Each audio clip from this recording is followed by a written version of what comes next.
You prepared your kids for their first steps. The first day at school, their first dance, that big test, all the wins along the way. With a College Savings Iowa 529 plan, you'll prepare them for even more. Register before May 31st for a chance to win a $1,000 contribution. Visit collegesavingsiowa.com to make the first move toward a bright future. College Savings Iowa. It's how parents get through college. Administered by the State Treasurer of Iowa.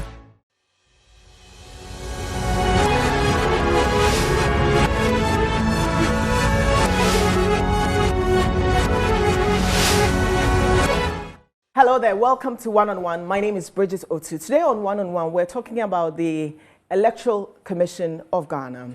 And IMANI Africa is one of the top global think tanks, and they have been consistent when it comes to IMANI Africa's work.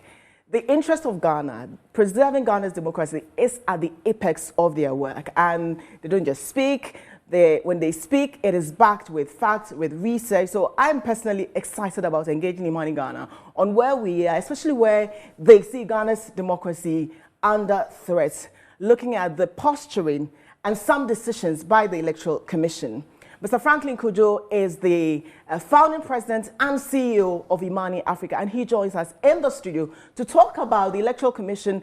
They have petitioned the Commission for Human Rights and Administrative Justice over the Electoral Commission's decision to discard some laptops and other electronic gadgets that they had procured for the 2020 elections. What really is the issue? They say they were discarded and some paltry sum was generated from that. There's a lot more to it. So when we come back from the break, I'll introduce Mr. Franklin CUDJOE, and then we'll get into the details of that and the issue of Seoul, Santrokofi, Akpafu, Lekpe, and Lolobi, and why their voting, even the 2024 elections, looks threatened. We'll be right back.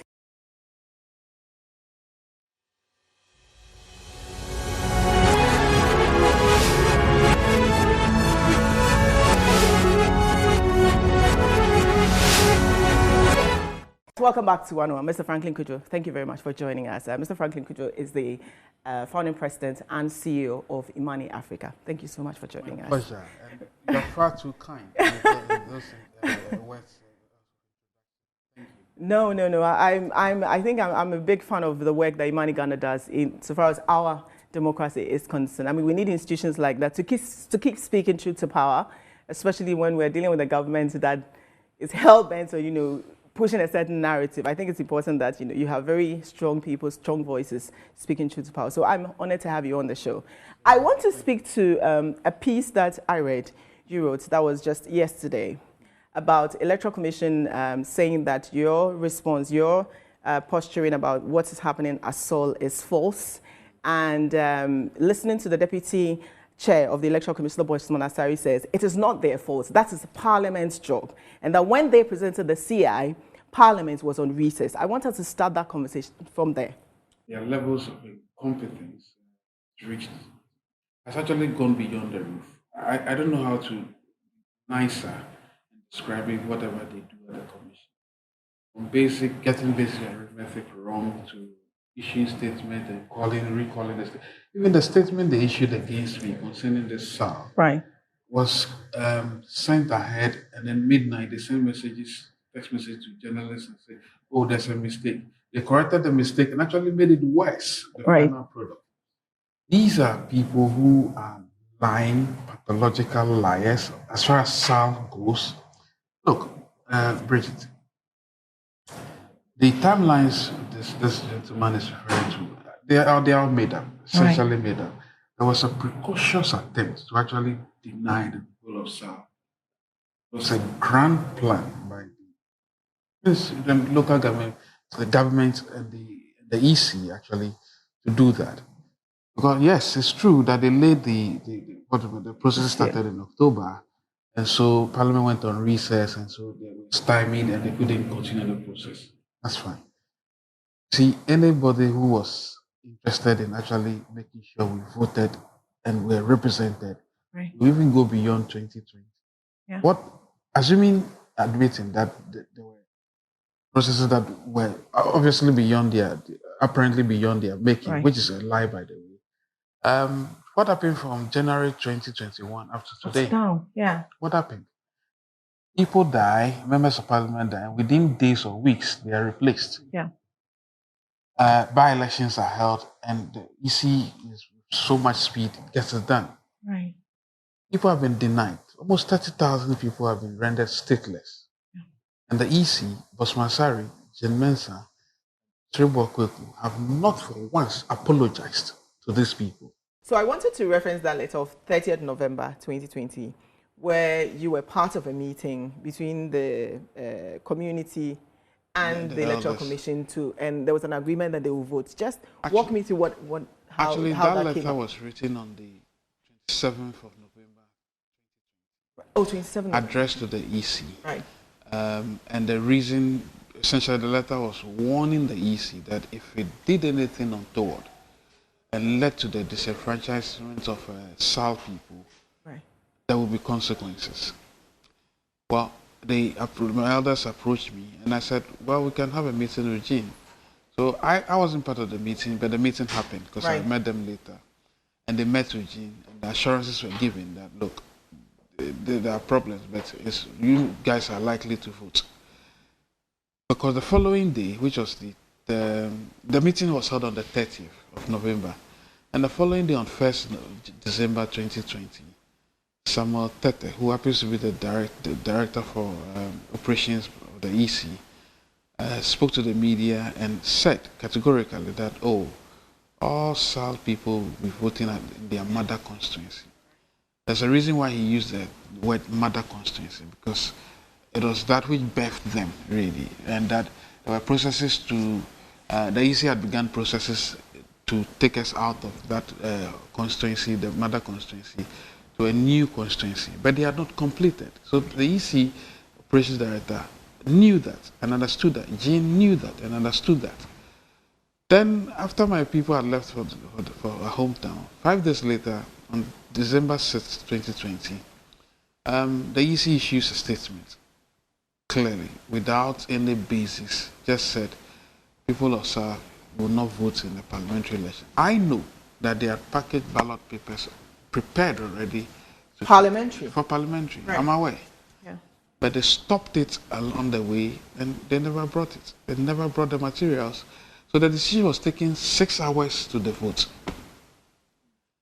I mean, who does that? Who does that? And the EC, by that letter, prevented my people from voting.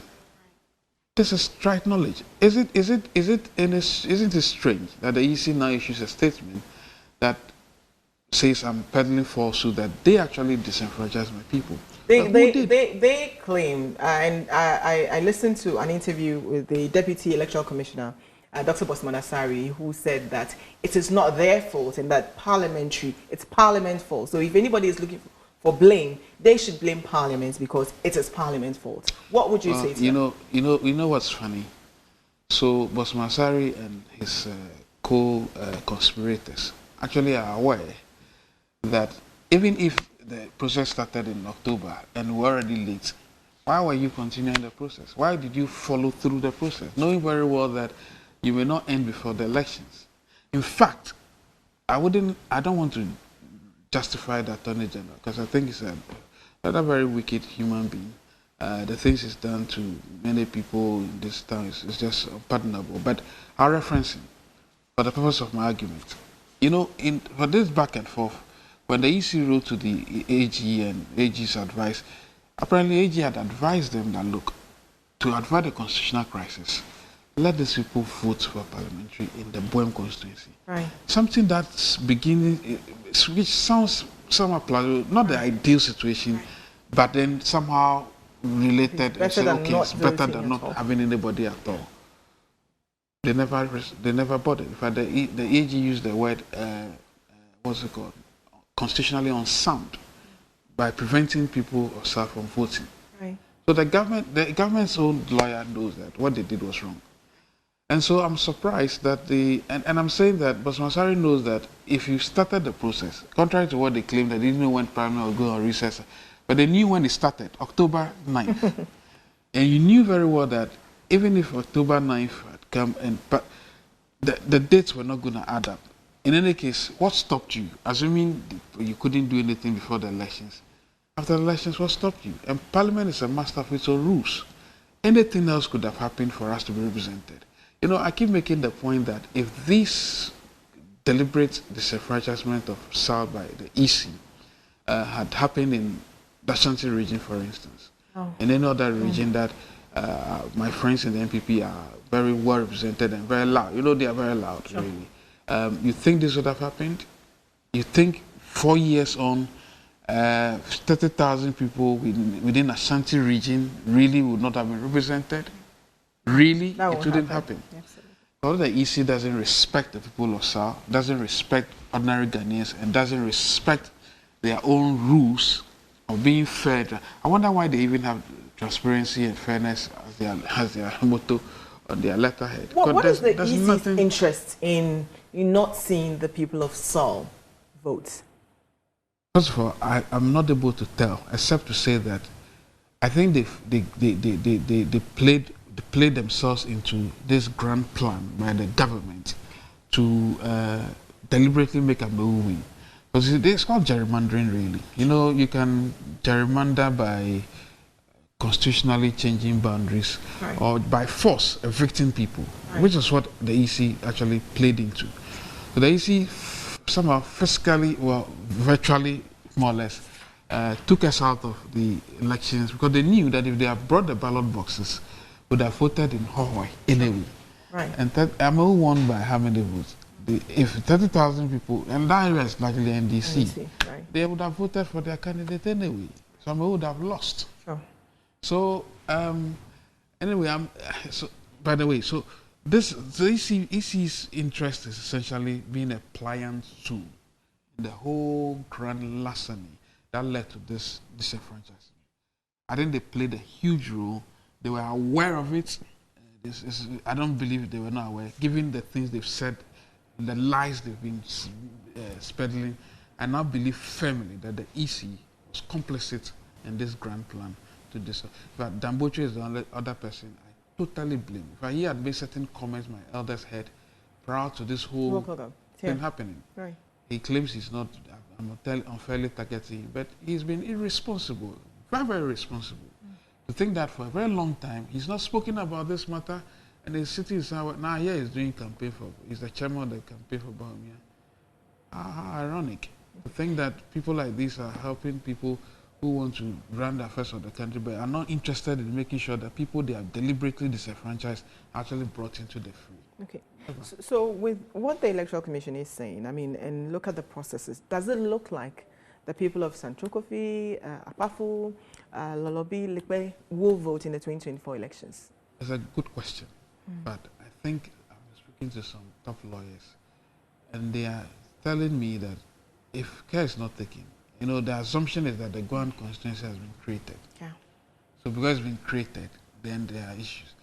But you see, the district, the creation of that district is an error, because as we speak, that district has actually not properly been created. You know why?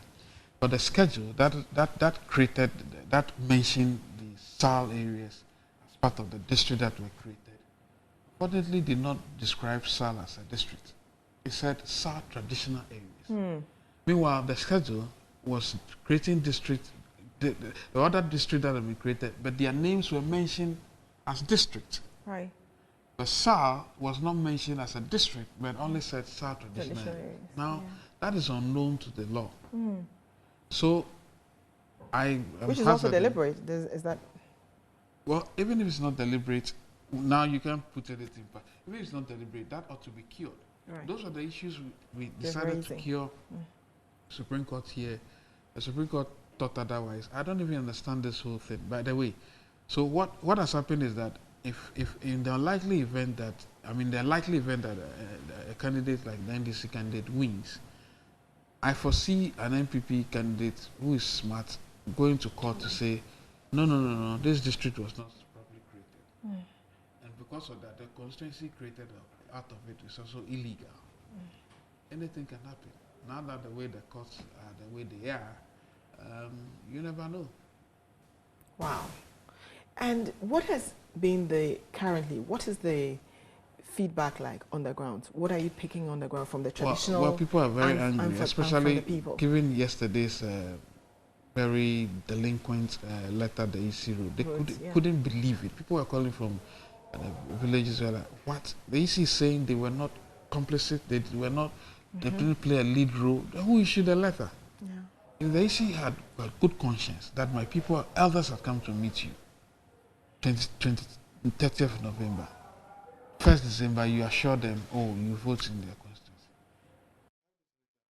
Left. Then you issue this presser on the eve of an election, 6 hours to the vote, that they can't vote. Nobody. It's only the EC, this special breed of people in Bosman, Asarij, in Mensa, and Stribor, who can do this kind of thing. They are not human.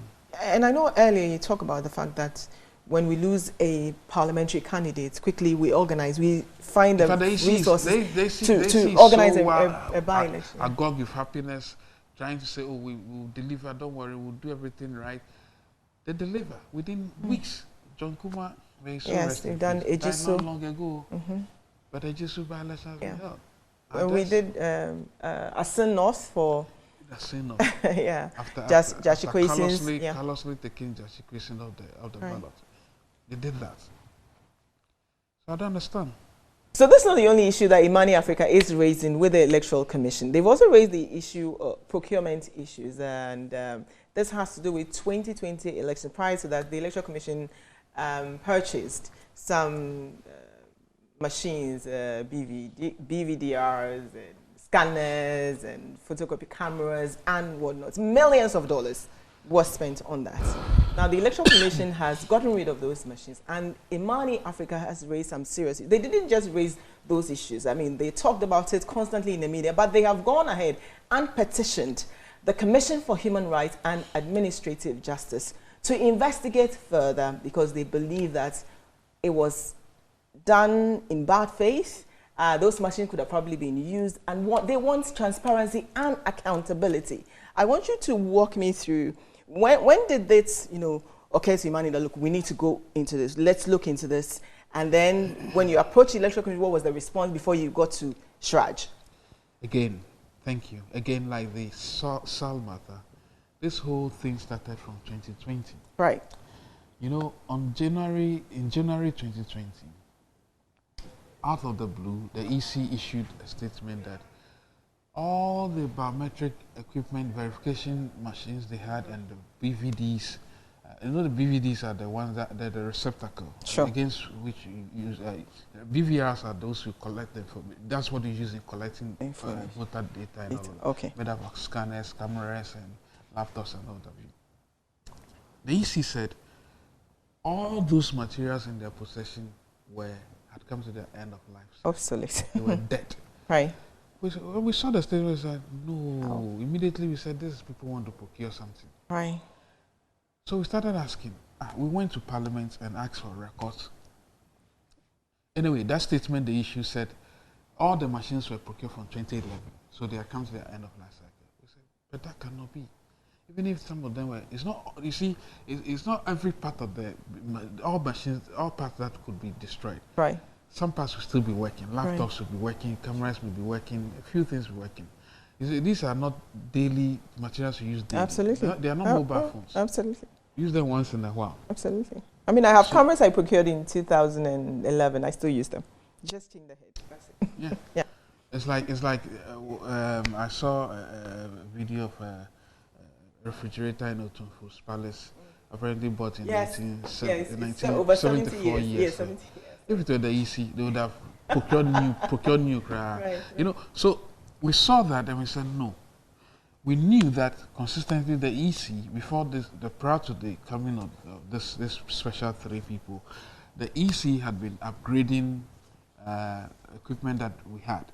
And they've been returning elections with error rates that were lower. 2012, the error rates were around 12% or something. 2016, the error rate had come to about 9%. Right. And by 2016, the error rates were about 3%, which meant that it's like old wine. The more you old wine skin, the more you pour old wine, they say tastes better than. Yeah. If you serve it, the But we also understood that at yeah. some point you probably will replace some of the BVR kits because they may be probably wobbly. But then we saw something. When we looked through, they said from 2011. So, but that cannot be because Charlotte purchased 500 of these BVR kits, paid the Auditor General's report showed that they paid 22 million Ghana cedis by the end of December 2016, 30th December 2016. Charlotte had then completed paying XTL. 500 BVR kits. 2016. They cannot be dead by 2020. It's not possible. Right. Then these same EC people, when they came into office, procured BVR kits, 2,000 of them in 2018, procured 1,005 of them in 2019. These are records from parliamentary proceedings. Finance Ministry, we also checked the Finance Ministry, and we checked against the Auditor General's report. They were properly represented and accounted for. They were bought, replaced. The terminology there is replaced. They were not refurbished. You remember they claimed that if you refurbish, you spend more. Yeah. They didn't refurbish these machines, but they replaced them. Right. So they bought in 2018, 2019. We said no. So all these machines are not from 2011. Sure. So where are those machines? As we speak today, Jean Mensa, Sriko, whatever they call him, Bosmasari, they've not for once replied to that since 2020. Since we started this campaign, they've not for once acknowledged this fact. In any case, they went ahead and procured new machines. In procuring those new machines, they actually rigged the process as well. We saw the tender process, the entity tender committee reports, and they realized that they rigged the process in favor of their favorite candidate. How did they do it? So you see, when you are doing procurement, you probably, sometimes you award marks based on the strength of whatever the client or the bidder is presenting. So if maybe for simplicity, for innovation, you award this marks. If you are reviewing those processes and you don't look at the individual scores, you only go and look at the end score, you'll be in trouble. Yeah. We've seen that many times. Right. So we found out that the EC, in tabulating the scores, deliberately, of course, the scores could have been, in fact, for the two categories, the total scores, I think, could have come to 85 plus 13. It's about 98, right? 85 plus 13 is 98, right? So the total scores of the company that won was around 85 plus 13, which would have been 98. You know what the EC did? They wrote 106. So the second company got like 102, which should have won the bid. Right. So they rigged the rules, and we are not making it up. In fact, this petition we sent to Shraj is there. We published this since 2020. We were so convinced the EC was pathologically lying that we went all the way to Asantini. We used our own money, flew to Kumasi in 2020 to say that this EC should not procure new machines because money we don't have. And because they lack basic arithmetic, they don't even understand that when we say we lost $150 million, they say they did it, that they saved the country money. How could you have saved the country money when you had discarded machines we've invested $60 million in at the time of the disposal? Yes. You dispose all of them, you claiming they have come to the end of life cycle, and spend another $70 million procuring new ones, plus another $20 million in software purchases and all of that. 90 plus 60 is what? Is it not 150? Yeah. 150. We didn't even add the cost of registration and all of that. So almost $200 million. And they did that, wasted this country's money. And you remember the IMF boss came recently in the time and said the way we spent on elections was one of the reasons why we're an economic mess. So our battle with these people have been about shady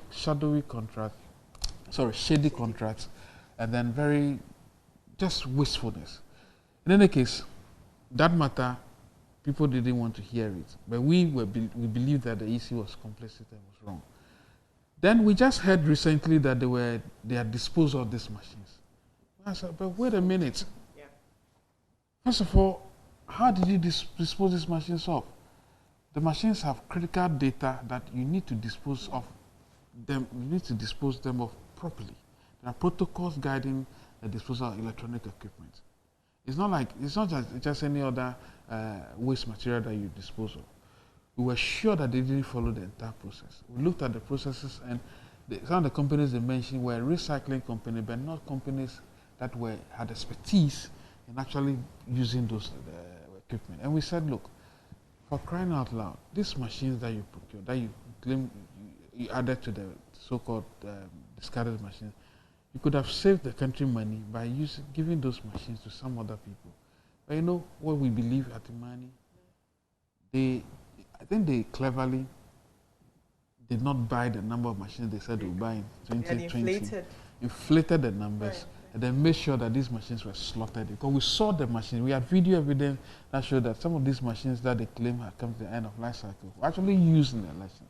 But I met a gentleman at Koforidua who happens to be a senior person within EC who told me, we use those machines. We did.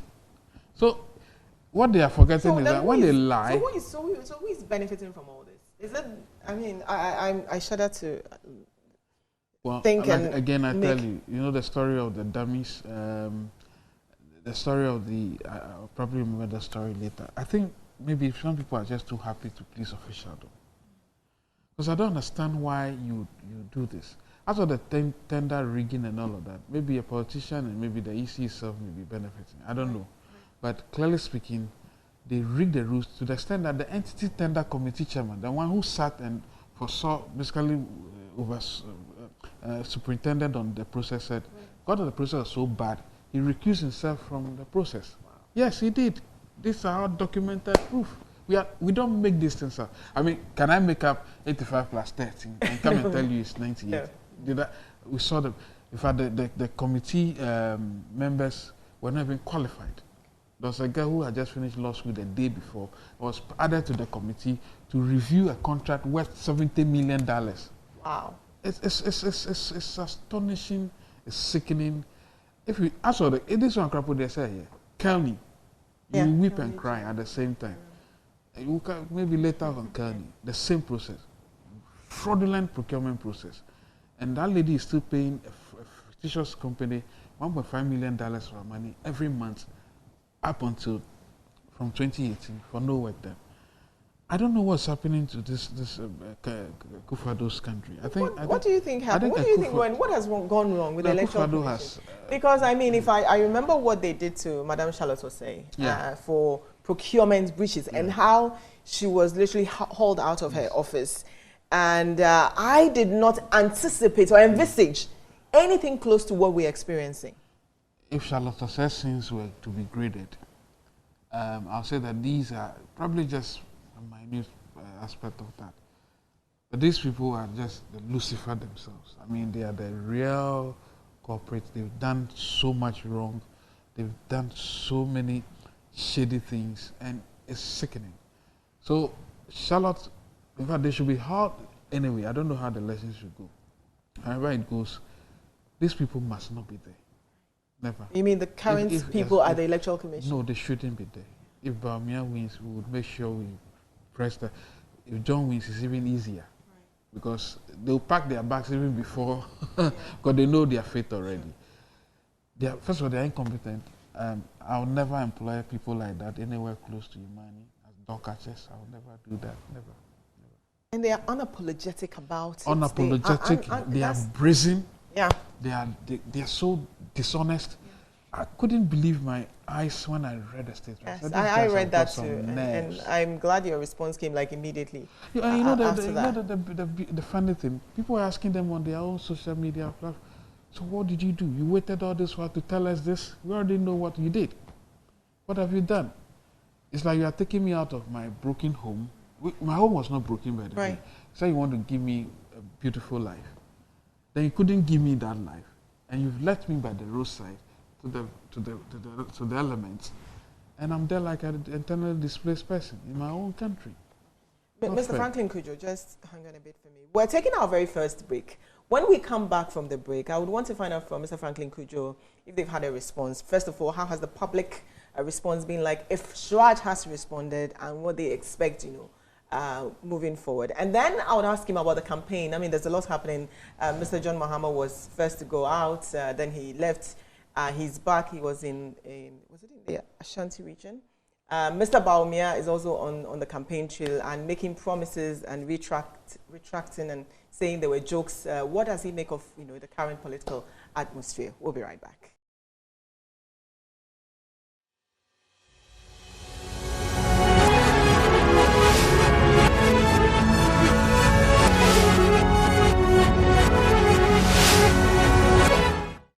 Right, so if you've just joined us, you're watching One on One. My guest is the president of IMANI Africa, president and CEO of IMANI Africa, Mr. Franklin CUDJOE. We talked about the issue of the Santrokofi, you call it soil, but it's Santrokofi, Akpafu, Likpe, and Lolobi. They were disenfranchised in 2020. We talked about the likelihood that they may or may not vote in the elections. And the probability is very high, it can go either way, but he also raised the issue of that very incident of disenfranchising over 30,000 people not happening in the stronghold of the NPP in the Ashanti region. And feels like the people there have been disrespected. Beyond disenfranchisement, they have been disrespected. We also are on the issue of the Electoral Commission's discarding materials that they claim were from 2010 all the way to 2020, but they got rid of them with some paltry sum.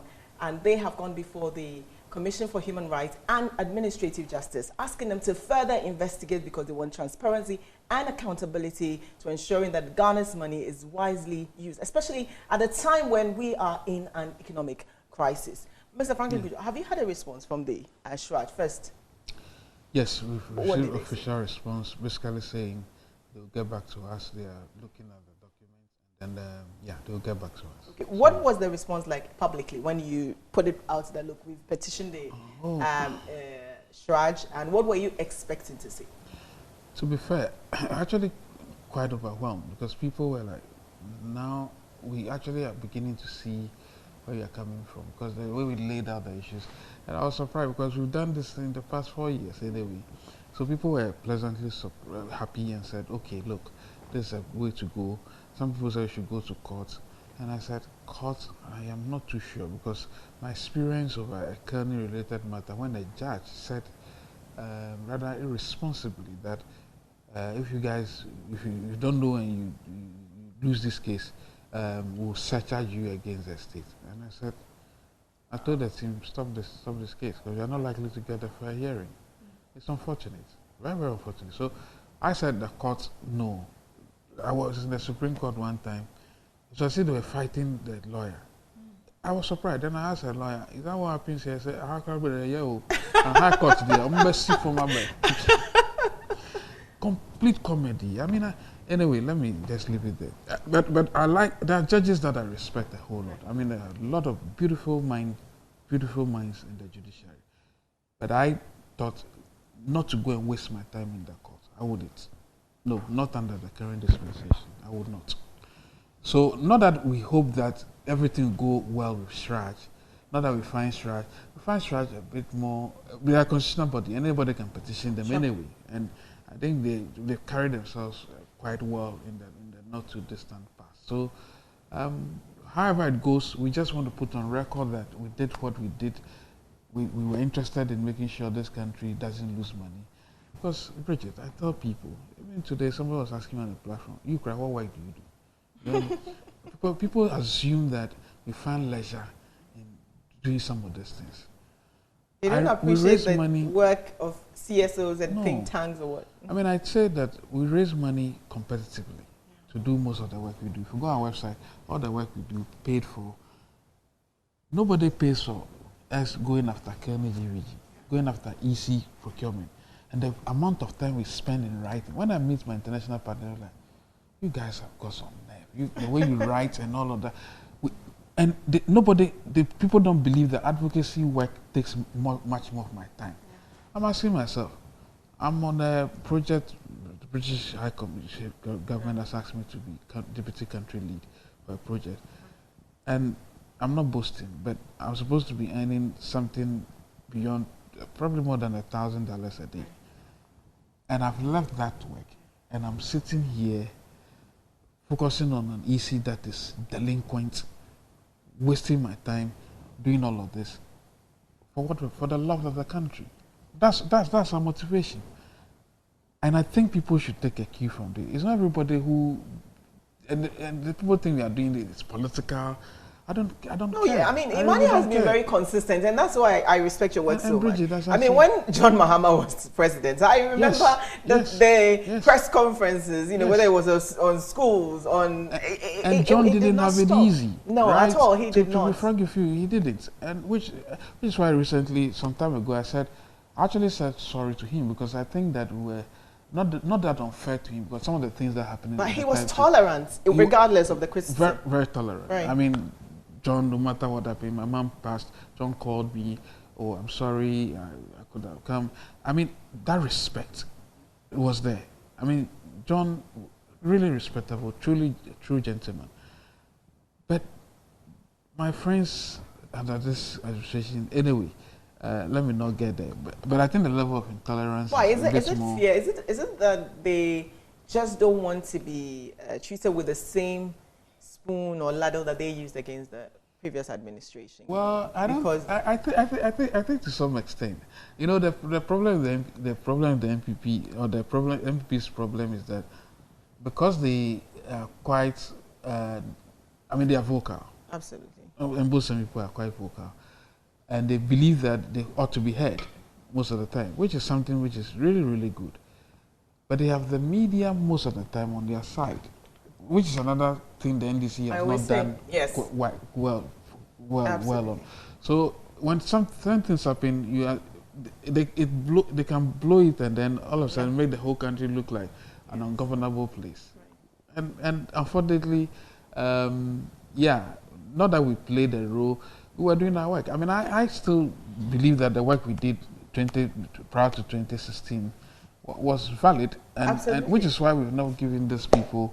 And it showed in the elections. I mean, it showed in the elections. Well, to be fair, I think this administration, though, I think the NADO has eroded all forms of respect for his legacy. I think he's leaving a terrible legacy, and I'm worried that maybe that's why Bawumia is distancing himself from some of the things, by the way. But such a terrible legacy. Nobody thought we would get here, really. And you see, because of that terrible legacy, everybody does whatever they want, which is why the EC can behave the way they behave. Because nobody will hold their account.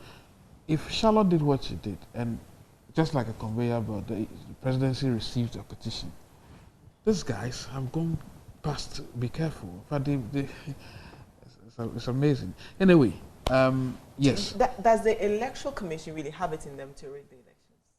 Based on what they I mean, and the kind of appointments that we've seen. I think there was a photo of the IT person. But that was just circumstantial. Every day was laughing and so happy to be in Bawumia's company. I mean, it's natural. But people have a right to also have fear and say, look, how is our IT director at EC with the vice president who is the presidential candidate of the NPP? So that's why I asked the question. Does the EC have it in them to rig the elections for the NPP? Like my famous proverb that if you are accused of seducing the chiefs, you don't go to the palace to wriggle your waist. Point really is that if you EC, you have issues, people doubt you. Look at the things they keep doing. There's so much doubt about this EC. People don't trust the EC. Many Ghanaians, over 70% of Ghanaians don't trust the EC. To think that you have this low trust, and then you have an officer of yours laughing somewhat sheepishly just because he's happy. It doesn't send the right signal. I don't really care that much. Okay. I don't think the EC can deliberately rig the elections. I don't think they can do that, but they can do certain things that will further that thought. Right. Look at the collation centers they brought the last time. Completely useless, which led to the deaths of many people. 8 people. These guys, they've never even apologized. No. Because Nanado did not apologize. So they took a cue and did not apologize. Right?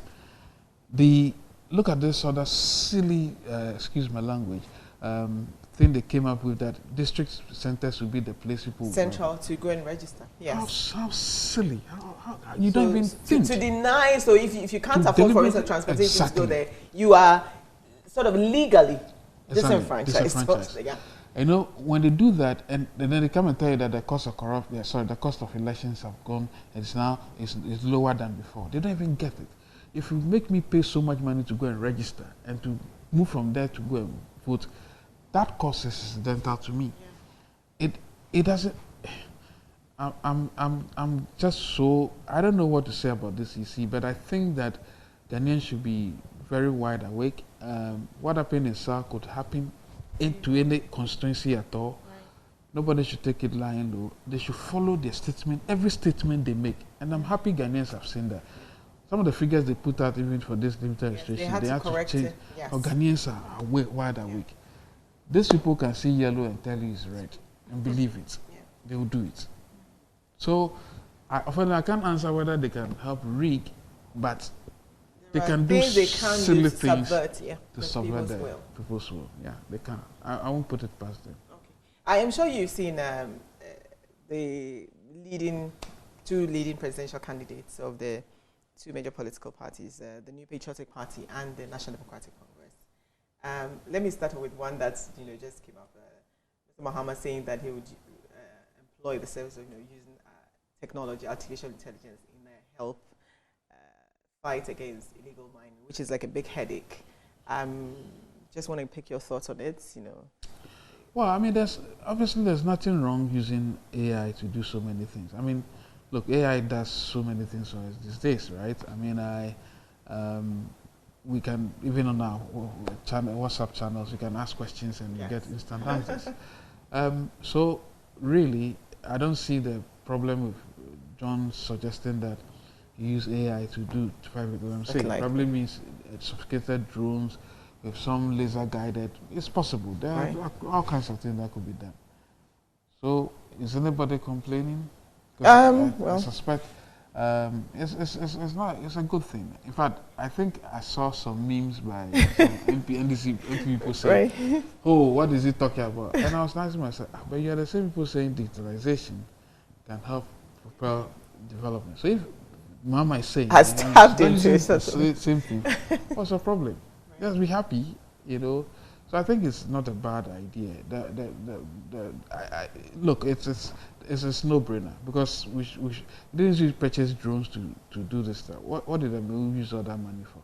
We don't even know where the drones are. Whether they have died, they've migrated, they've been buried. Nobody knows. Okay, Dr. Bawumia. Two very important issues that came up. One, he raised the issue of taxes, churches, and he says churches have schools, they have hospitals, and their contribution without it, our economy will collapse. And so the issue of taxing should not even come in play. Rather, we should be looking at paying churches. Of course, he went on another platform and said, look, I misspoke. It was just a joke. And so he took that back. That's one point. The second point is that when on his campaign, and a young lady asked him a question about trainee allowance that they have not received for years, and she's about to finish. And then he said this. He would ask the finance ministry to ascertain if indeed they've not been paid for the years that she's talking about and see what he can do. And then again, he goes on another platform and say, okay, he has directed or asked the finance ministry that they are going to release 177 million to them to be paid. Now, my question on these is this. Now, you have a candidate who goes on a platform and say, okay, a serious issue, and say, I was joking about it. The same candidate says, I am a mate, I don't have a power, but somehow has the power to tell the finance ministry to release 170 million. Can such a candidate be trusted? That's my question. What a loaded question. It's an excellent question, by the way. Politicians are so least trusted in this country, probably across Africa, to the extent that, I mean, if you're a politician and obviously you make certain statements, be careful, because especially in an election year, they'll come and bite you. That's what Bawumia has been caught in, unfortunately. Sure. I think the first issue about the taxes to churches, I actually was asking myself, was there a debate? Nobody raised the issue Nobody about raised the taxes. issue He about mentioned taxes. it. So maybe maybe he thought he could generate a conversation, but nobody really said nobody should pay tax. I don't think NDC has said churches should pay tax. Nobody has said so. I think they've been GRA and the rest. They have been entertaining these thoughts for some time. So that was a policy conversation. I mean, if I went to a church and I'm campaigning, I'll just ask for blessings and wish the people well and tell them that we'll be there for them and support them, we'll partner them in development. I could shower praise on them and say they are schools, they are good. But if there's no debate, I don't even have to start one. For me to come and later say that I'm joking. I didn't think he was joking when he said that he would support, churches should be supported. And I don't think that was a joke. I don't think it was a joke when he said that churches should not be taxed to pay taxes. Even though he was setting his own questions and answering them, but there were serious policy issues which ought to be discussed. So I think the jocular nature of some of this encounters must be reduced. I think he should stay on message and reduce a bit of the jokes a bit, and then that he'll be fine. The other point about the teacher trainee allowance, is it nursing or teacher training?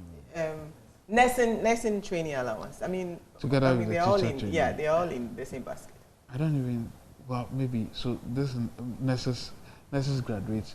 They sit at home. They don't have work to do. They are paid while they are in school, and they come out, and we don't know what to do with them. Probably export them and get some money. I don't even understand this whole thing. If there's no money to pay, just say there's no money. But you should have at least known before going to. And to say that he's directed the finance ministry, not appealed, but directed, then he's no longer. He said no. So now he said they've told him that 170 will be made available. So he said he was going to put in a word for them, and now confirmed that indeed they will release it and should be paid on the 16th. So it means that in fact the teachers and nursing training should be getting their money on the day of the recording. Well, how does somebody who doesn't have power? Does it hurt him in terms of his character, his competence as a candidate who would say something so serious, come back to say, I was joking. And then again, in the same breath, you say, I have no powers, I make no decisions, I'm not responsible, it's all my boss. You throw him under the bus. Then come back and say, okay, I have the power, I've told them, so they are going to release the funds. Does that hurt him politically? To some extent, you see, because the challenge here is that Bamia, we all knew, carried itself as the economic whiskey. Everybody knew that. Savomafo confirmed it and all of that. Personally, my encounter with Bamia shows that he's an extremely excellent professional and all of that. But yes, but the economy has become the way it has become. So is it that because he was a driver's mate, he was not being listened to by the finance minister, who happened to have a mind of his own, by the way, or just that he wasn't able to convince anybody in cabinet? Because I think that also shows your power that you have. Right. I mean, I'll be remiss that as vice president, he didn't have any power at all. I'm sure he had some power at cabinet to say that, look, we don't want this, we want this, we want that. And I know that for a fact. He's had some conversations where he's mentioned certain things that, to me, that I believe strongly that he had so much power to stop it or do. So, yes, we can pick and choose what aspect of our political lives we should describe as having power or limited power, but certainly not in the public domain to be saying these things. I sincerely did not like the idea when he said he was a driver's mate, he was not there. It didn't gel with me one bit, because I felt, no. We knew you far better than this. You can't just be a conveyor belt. You can't just be a mere assistant. You're an assistant. What do you think went wrong for Dr. Bawumia? Did something really go wrong, or he was they sold him, higher than probably they should have, in terms of his capacity, capability, in terms of what he could really do in the economy, on the economy? Well, I'm not too sure about being oversold. Okay. Than actually he's selling himself, which he's done creditably. I think he sold himself quite well during the petition. So we started seeing some of the signs that person is thorough and all kinds of things, which was not bad. But getting to an election of this nature, becoming a leader of this country in this particular dispensation right now requires that finesse of a leader who must have control over many things. Sure. I think that is where Bawumia's prowess, if he's acquired them, would come to bear. At this juncture, I am worried that there's a thin line between the comment he made about being a driver's mate and then naturally being in the driver's seat. Sure. Because all of us, many people eulogized him. Some of us saw his handiwork and thought, okay, but now he's giving a bit of the diffidence. Isn't it someone who is escaping responsibility? I mean, his inability to even admit that there are challenges and maybe, I don't know, for want of a better, maybe failed, and because of maybe the situation we find ourselves, is that not why perhaps, you know, he's in this? Which beats my mind really, because I know for close quarters, he has not been happy with certain decisions the finance minister took. Right. I'm aware of that. Okay. So I don't think he's the last person to be shoring up these same failed people and made them look like they are pristine. Sure. And to say that it's a driver's mate and he'll be different actually speaks volumes. Right. But he needs to be clear that going forward, people want to take him serious and he needs to be. I don't think running away from the economy is helping. But the city is now 50. Yes. And it's going beyond the roof. He needs to address those issues. Actually, how to bring back the city. But the city is broken jail. So it's very important. And he needs to address this economic. Digitalization is fine. I think there's there's too much emphasis on digitalization. Because my theory is that digitalization would have happened anyway in this country, anyway, because it was happening everywhere. So if it shepherded a few, it's okay. Let's move on and talk about how to fix the structure of the economy, which people are really looking out for. Okay. And my final two questions. First one is Mr. Elvis Efriankara, former sports minister, raised a point in an interview that CSOs are silent or have become silent about what is happening. Is that a fair comment? And I'm asking that, is it a blanket statement? Can he speak to, specifically who or which CSOs? Maybe when they say something like that, they mean the number of CSOs that were active during Mahama's time. Right. Some of the leading voices, some of the elites that are friends in Occupy Ghana that you no longer hear of. Maybe that's what they mean. But in terms of civil society work, there's a lot of work being done by my colleagues. Yeah.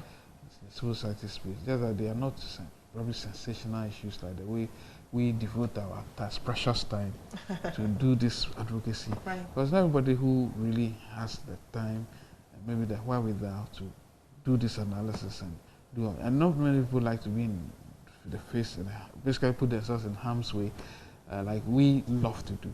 We have said to ourselves, we hold a source of Damocles.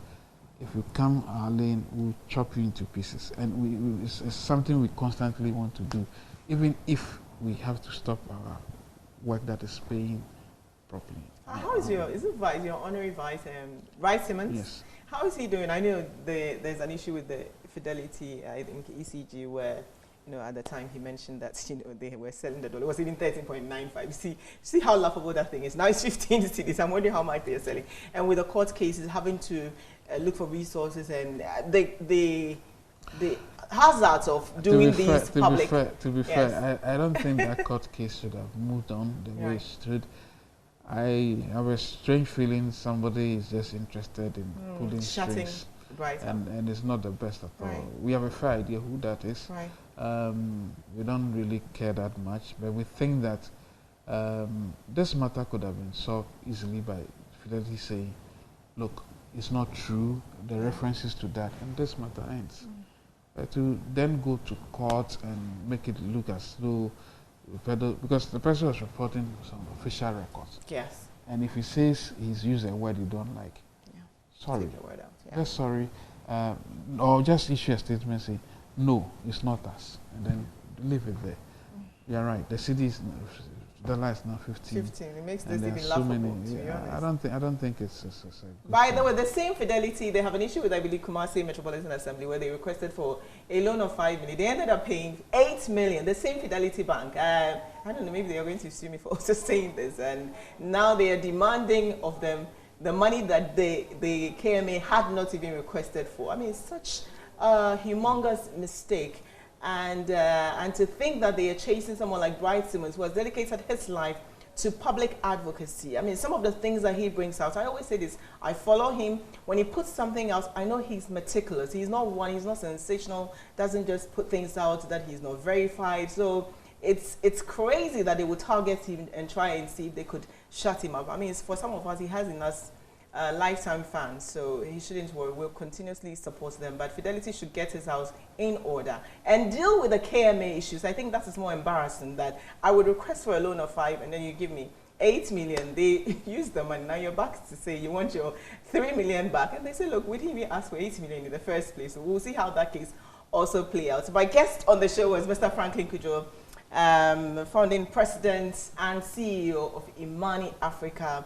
I want to say a big thank you so much for honoring our invitation and coming. It's a pleasure. to see this. One more thing before we go. Sure. I know the parties wanted serial numbers of the machines they were using for the registration to just keep track. Would that make any difference? I was wondering why the NDC was. When they asked for serial numbers of BVR kits, what did they want? Did they want serial numbers of laptops or scanners or cameras or printers? Okay. I don't know. Maybe they want the laptops. Yeah. They said they have them. They said they have. They said both NDC and NDP took them. According to Boss Basari, but you see, it goes to the heart of the matter that they don't trust the EC. Right. But the EC claims on 10 were missing. Yeah. They were not even clean. Yeah, initially they said 5. NDC said 7. Then they came back and it's terrible, all a mess. Terrible. Wow. Anyway. Thank you. Well, thank you so much. It's been a pleasure. Yes, thank you so much for coming on the show. And thank you for watching. You can leave your comments on all our social media platforms. My name is Bridget Otu. We're back next week. Good evening.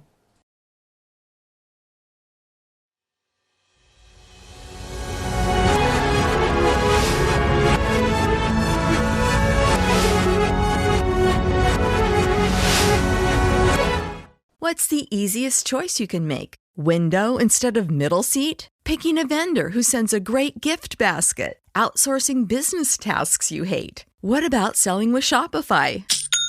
Whether you're selling a little or a lot, Shopify helps you do your thing, however you cha-ching. Shopify is the global commerce platform that helps you sell at every stage of your business. From the launch your online shop stage to the first real-life store stage, all the way to the did we just hit 1 million orders stage. Shopify's there to help you grow. Whether you're selling scented soap or offering outdoor outfits, Shopify helps you sell. Wherever and whatever you're selling, Shopify's got you covered. Sign up for a $1 per month trial period at shopify.com/try. Go to shopify.com/try now to grow your business, no matter what stage you're in. Shopify.com/try.